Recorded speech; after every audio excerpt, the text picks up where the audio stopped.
All right, it's time for extra basketball. This is 13 Rules Overtime. This is the show where Steve and I are going to discuss players from the past, players you may not have seen, players that you probably heard about. And we're going to discuss who they were.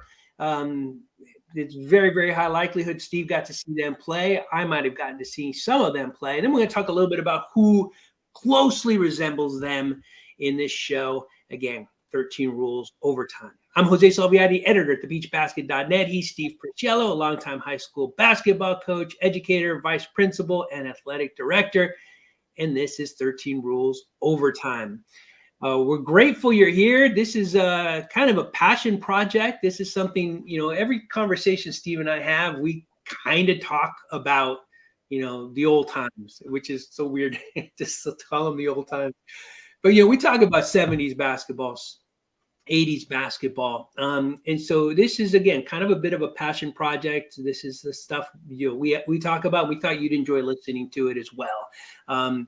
The first player that we're going to discuss is the great Wilt Chamberlain. I called him an enigma in the 13 Rules show because that's kind of how I know him. I never got to see him play. But I heard rumors, I heard stories. Some of them were complimentary, some not so much. But I'm fascinated to know who Wilt Chamberlain was on the basketball court. So, Steve, you got to see him play. Tell us about Wilt. He only won 2 championships, but let's think of some of the things he did. In the day of load management today, he, in his career, averaged 47.2 minutes a game. That's stupid. Wait, 5 times he was 48 minutes or more. Right. In his career. Think about that one. Next, numerous scoring titles. 1 year averaged over 50 points a game. Yeah. Then he decided, I guess when he was with Philadelphia, he was going to lead the league in assists. And he did. What else? Well, it was a pretty good track guy. I know he was timed under 11 seconds on a 100-yard dash. I think he won the, what was it, the high jump, maybe 3 years in a row in college in his league championship.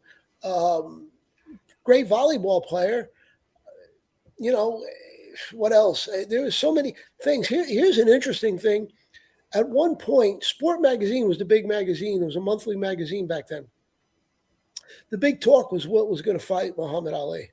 And he was offered a lot of money to do it. And he talked about, whether he should take it and so on, if I remember correctly. But that was a big thing. This monster was going to fight the great monster, meaning 7 foot. Yeah. Was going to fight the great Ali. And there was talk, and it was, people thought it was going to come through. Never did, but that tells you the kind of athlete and how he was looked upon by everybody else. He played for the Harlem Globetrotters, who at the time were a great act, and everybody did go see them. So, I can continue to give the accolades. I just think scoring 50 points a game is one of the most incredible things. As a fan on TV, I watched him and Bill Russell go at it. Now, you got to understand, Bill Russell was in a knife fight without a knife. Wilt was so much bigger and stronger than him. And all Russell could do was try not to let him go off for a ridiculous amount of points. Russell held his own and to some extent. Nobody held their own against Wilt. But to some extent, he held his own. Going back to Wilt, he had 55 rebounds in a game. That's more than most teams get today. Right. That's like every rebound. I can keep going on with that. I just remember he had the little finger roll going to the basket. The thing that is similar to the person we're going to compare him to is he couldn't shoot foul shots. He was a terrible foul shooter. Yeah. But what else? I mean, there's so many things he did in that career. The 50 points a game, I just keep coming back to it. And the criticism he took for not winning. There's one negative story I'll tell. This is 1968. I guess it would be 68. Bill Russell's second year as a coach, player coach. Now, Russell was a player coach for the Celtics. Right. Philly was coming off a title the year before with a great team. They played Boston in a series. Philly gets off to a 3-1 series lead. The crowds were saying, the dynasty's dead and all that stuff. It was chanting and all. But anyway, Boston comes back, ties the series at 3-3. Back then, you got the games on Sunday, but you didn't get a lot of the games. So now it's game 7. If I remember correctly, it was a Friday night, I believe. But the game was on a local radio station. I believe it was WHN, which was in New York, New Jersey. Anyway, we had the game on. I'm listening, naturally. Boston's losing at halftime. I don't know what happened, but supposedly Wilt had a little problem with something. He decided he was only not going to shoot in the second half. He took 2 shots. Boston went from losing and won the game 100 to 96 or 95. But I remember that really well. Like, I was, as a Boston fan growing up, shocked that what happened, because I expected the worst, knowing that Philly was loaded. They had him. They had Hal Greer, a Hall of Famer.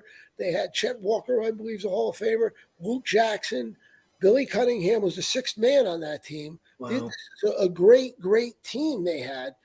And they lost that game to Boston, who had an older 33-year-old Russell, along with Bailey Howell, who was near the end of his career, and just an older team that was just, staying together because they had Russell.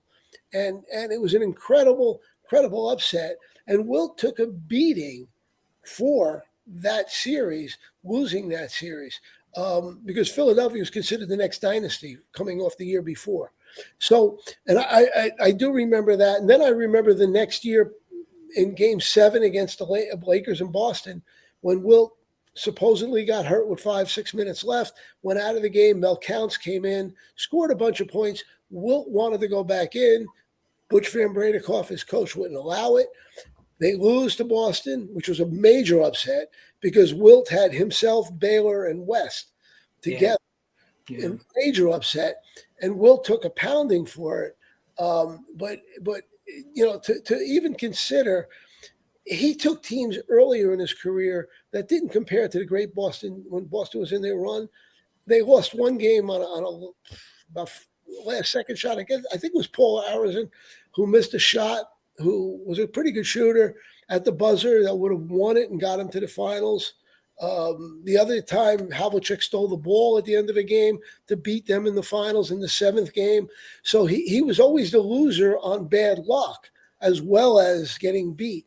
He was just, I guess he was so good and so big that everybody didn't like him and criticized him. Yeah. He was head and shoulders above everybody in the NBA at that time. Am I hearing you right, though? Because you started by saying, he won twice, but then it sounded like you said he could have won a couple more. Yeah, but if he didn't pout, right, in Philly and only take 2 shots, they probably would have won that game. If he wouldn't have pouted again in LA and actually, coach would have let him in, they might have won that game. The Havlicek deal, that's the Johnny Most game. That's the one I remember that. I don't remember the game, but I remember hearing about it. But it sounds like Wilt Chamberlain was his own worst enemy, maybe a little bit. He took a beating, considered a loser. And he was not beloved as he should have been. Yeah. You're not talking. And the one thing I want to emphasize when I talked about the track, what he did on the track and volleyball, he was a great volleyball player. Mm-hmm. The thing that people lose sight of because of his size and everything, he's one of the greatest athletes that ever played basketball. Yeah. And people lose sight of that because they think he's just a big, big guy that's just bigger and can outplay everybody. Well, there's a lot of 7-footers. Right. That Henry Finkel, Walt Wesley, this is back in that time. They were 7-footers. Right. You never heard of them. So it tells you about how good Wilt was. Yeah. And by the way, back then, Russell was 6'9.5". Unsold was 6'8.5". Willis Reed was about 6'9". So Wilt was bigger, much bigger than these people, both height and physically way stronger than these people. Yeah. Yeah, and I think that works against him, right? Because people who don't know any better just look and go, oh, yeah, of course he's good. Look how big he is. But you needed more than just to be big, right? The NBA is littered full of seven-footers who, starting from that era all the way to today. You got, I can think of Michael Olowokandi, Benoit Benjamin. There's a lot of players that were big who weren't particularly good. But yeah, that's tough. On Wilt's behalf, in those games, they almost won against the Celtics in the 60s. Not the late 60s, the mid 60s. Boston team was loaded with Hall of Famers. They had more talent. And people forget that. They more or less just think about, that Wilt lost. Well, he was taking teams that really weren't that good. And by the way, I forgot one other thing he did, which is a small achievement. He scored 100 points in a basketball game. I hadn't heard about that. Really? About that. Wow. Well, there's no film of it because it was in right. Hershey, Pennsylvania. Yeah. And nobody filmed it. So, it just 100 points. Yeah. Shocking. It famously made, I think, 28 out of 30 free throws, too. He had a tremendous, way better than, because he was a poor free throw shooter. Right. He had a tremendous game at the foul line in every way. I think he fouled out 2 Knicks in that game. Wow. So I just, it just, there's so many great things that he did in his career. Well, before we go to, bringing him kind of to today's era by, form of a comparison, I want to stay in his era. Because when and you answered this a little bit, but I want to elaborate. When I think Kareem, I think of the sky hook, right? When I think of Olajuwon, I think of those low post moves. George Gervin had the finger roll. How did Wilt get his points? Was there a mid-range jumper there, or was it all 2 feet and under? He had a fall away, but he also had a little finger roll going to the middle. It was impossible to stop. And he would do that. Don't forget, he got position because of his strength and size. Yeah. So he was getting the ball deep. And he would just turn, finger roll it, and put it in, or just dunk it. I mean, he was just so much bigger and stronger than everybody in the league. There's a famous story that he almost got. Tommy Heinsohn and him went at it, and he was going after him, and I think Sam Jones picked up a chair to defend himself because Wilt, he was afraid that Wilt was going to get him. What? Sam Jones, yeah. Wow. Yeah, that's a famous story. Everybody was afraid of him, and because he was so big and you didn't want to get him upset because he would go off. It was, a man among boys back then. Yeah. An area that I don't think I've ever heard discussed about Wilt's game is his defense, right? We always hear Bill Russell, great defender. I've seen the clips I've seen of Wilt Chamberlain. Invariably, they see, we show him, jumping 2-3 feet over the rim to block a shot. I mean, he had to have been a great rim protector. Was he bad defensively, or was he okay? Oh, he was great. He was, right? All right. I think he's the all-time rebound leader, but I think, I'm not positive, but also when you get 55 rebounds a game, that alone makes you a pretty good defensive player. Yeah. But he also blocked a lot of shots. Yeah. Back in the time, there was no statistic for block shots. So nobody really knows what Russell did. The big thing Russell had that I don't know if Wilt got credit for, Russell supposedly kept the ball on the court when he blocked it, and his team could get the ball and go with it and get the break going. Right. Wilt, a lot of times, from what I saw, the games I saw, he would block it demonstratively. And the volleyball spike. Yeah, and it would go out of bounds or whatever. Yeah. So that was a little bit different. By the way, one other thing too, and I believe going way back, there wasn't a goaltending rule. And going back to when Guy Rogers, who's a great playmaker in his day, this is the early Wilt, he would throw it to the basket and Wilt would jump and guide it in. There wasn't offensive goaltending. Right. So he could do that. So and that's how he scored a lot of his points. Sure. But and again, you had to do more than that to score 50 points in a season per game. Yeah. And I think, to me, when I think of Wilt, for all of the awesomeness that you just mentioned, to me, the most impressive thing is, and it's so hard to say because there's so many impressive things, but for him to just wake up one day, and I'm oversimplifying it here, but I think I want to lead the league in assists, and then do it. The only center to lead the league in assists because he wanted to. That's mind-boggling, honestly. And I just, to be a good assist guy, I mean, you've got to know the game. You got to trust your players. You got to give them the ball at the right place. And you mentioned earlier, he didn't, for a time, right? He didn't have the greatest teammates. He didn't have the Hall of Famers, right, that Boston had. So who, if you remember, who were his teammates when he led the league in assists? They had to have been pretty good. He was with Philadelphia. Probably, I'm sure Hal Greer, who was a Hall of Famer. Right. I don't know if Chet Walker had started yet. That's a good question. I'd have to think, but I know Hal Greer was with him. Maybe Luke Jackson, who was more of a rebounder and a beast. He was tough. He flamed out quickly in his career, but he was really good. I'd have to think. Nothing's coming to me, but those were Dave Gamby. Maybe he was a decent player, but I have to look it up, to be honest with you. No. I mean, just to me, it's fascinating that he decided to do it and he did it. I mean, what comes to my mind is he started to realize, and I don't know, right?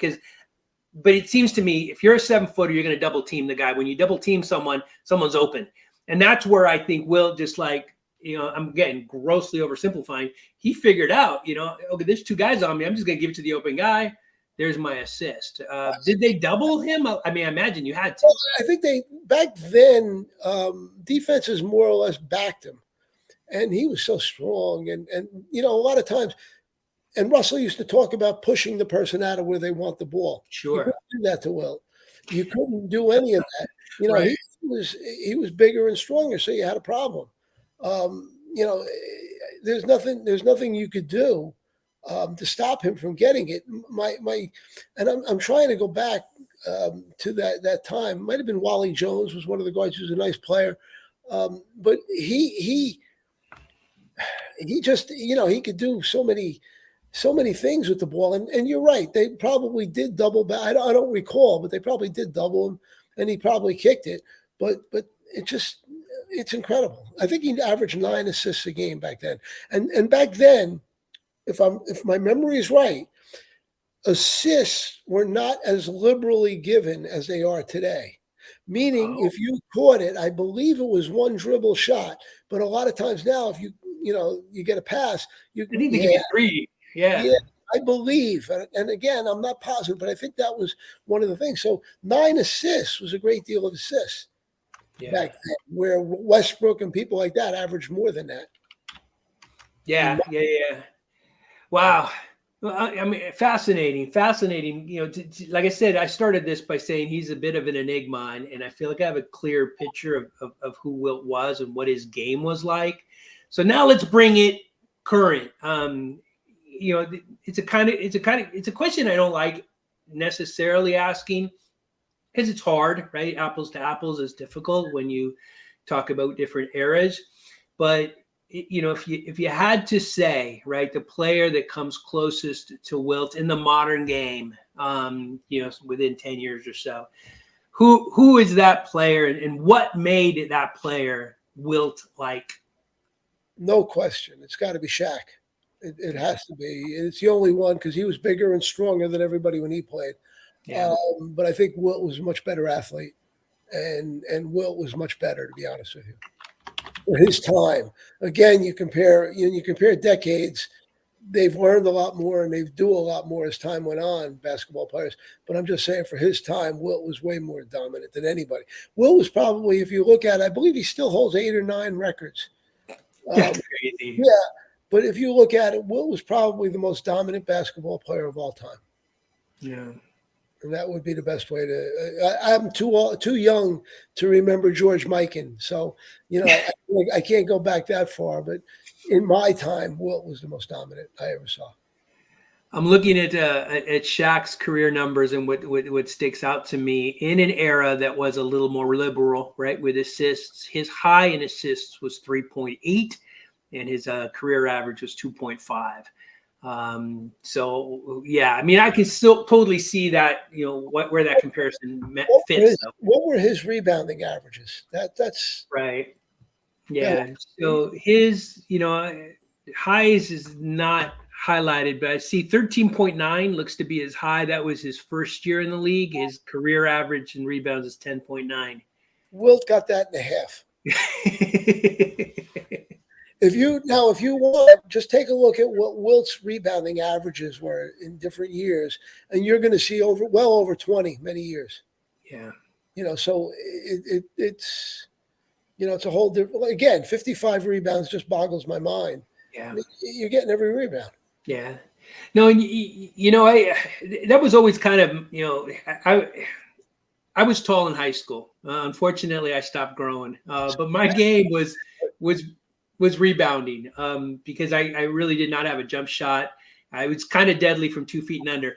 I was a small guy in a big man's game. But I remember, man, and when I coached, I told my players this too, man, rebounding is about effort, right? You got to get after it. You want that ball more than anybody else. And so, you kind of devalue it a little bit when you say, of course, he averaged, he had 55 rebounds because he's 7 foot tall. Again, we had lots of really tall players, guys taller than Wilt never had 55 rebounds. So it's about the effort. And I just think, it's the reason 7-footers don't win dunk contests because, people just think that they're supposed to do that. And it really isn't fair. If you really want to see some interesting things, Bill Russell, I probably averaged over 20 rebounds a game also. But I'm going to give you another person who was in a Hall of Fame, wasn't well thought of back then, but probably averaged close to 20 rebounds and can score. Walt Bellamy. And if anybody listening, look him up. But, and his career ended around 75. He ended up with the Jazz. And that was at the end of his career. But in his day, he was tremendous. And he was like third fiddle. Another great big man was, and probably the third best big man of that era was Nate Thurmond. But those guys, again, they don't compete with Russell and Chamberlain, right? Particularly Chamberlain. Let's kind of leave those names dangling as possible possible topics, right, for future shows. This is very, very, very cool. If you joined us, you were here for the very first one, the inaugural 13 Rules Overtime show. This is the show where we take a deep dive into players who I'm sure you've heard of, but maybe whose game you didn't know. I hope you learned some about Wilt. I certainly did. And we'll be back. Steve, you good? You good to come back and talk about more? It's fun. Right on. It's what I love with basketball. Yeah. Yeah. No, this is awesome, and I appreciate that that we can do this, and that there's people interested in the game that was, because without guys like Wilt, Bellamy, Aronson, Bill Russell, you don't have the game that you have today. So that's it. Thanks for listening. Please consider subscribing, leave a comment, leave your likes. That stuff means the world to us, and it helps the channel quite a bit. And join us again. Might be next week. It might not. I don't know. But add us on Twitter. You can find us at 13 Rules NBA, and we'll let you know when we'll be back. Steve, I appreciate the time and the insight, man. Super, super fun to learn about Wilt. We'll talk again. Thank you.